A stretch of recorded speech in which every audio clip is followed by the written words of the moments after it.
Le réalisateur mexicain a confié dans le podcast The Kinka qu'il était prêt à ressusciter l'œuvre de H.P. Lovecraft pour Netflix. Le dernier épisode du podcast The Kinka a invité le réalisateur oscarisé Guillermo del Toro, La forme de l'eau, Le labyrinthe de Pan, à discuter de ses romans préférés de Stephen King, de ce qui rend les clowns si effrayants, et, de bien sûr, Nightmare Alley qui sort en janvier prochain. Les hôtes en ont profité pour lui demander où en est son adaptation du roman de science-fiction Les montagnes hallucinées de H.P. Lovecraft, qu'il rêve de réaliser depuis 15 ans. Et si sa relation de travail avec Netflix pourrait conduire à ce que ce projet voit enfin le jour. Pour rappel, ce projet a failli se concrétiser après que le cinéaste a abandonné The Hobbit en 2010.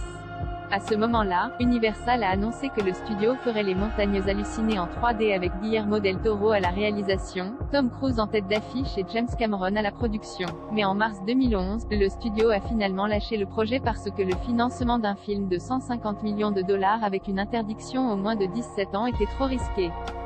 Dans The Kinka, Guillermo del Toro déclare qu'il est toujours motivé pour réaliser Les montagnes hallucinées, mais qu'il doit réécrire son scénario original, le scénario que Jay coécrit il y a 15 ans n'est-ce pas le scénario que je ferai maintenant. Je dois donc le réécrire, a déclaré del Toro. Non seulement pour le réduire d'une manière ou d'une autre, mais parce qu'à l'époque j'essayais d'y injecter des éléments qui en feraient un blockbuster afin qu'il passe par la machinerie du studio. Et je pense que je n'ai plus besoin de concilier cela.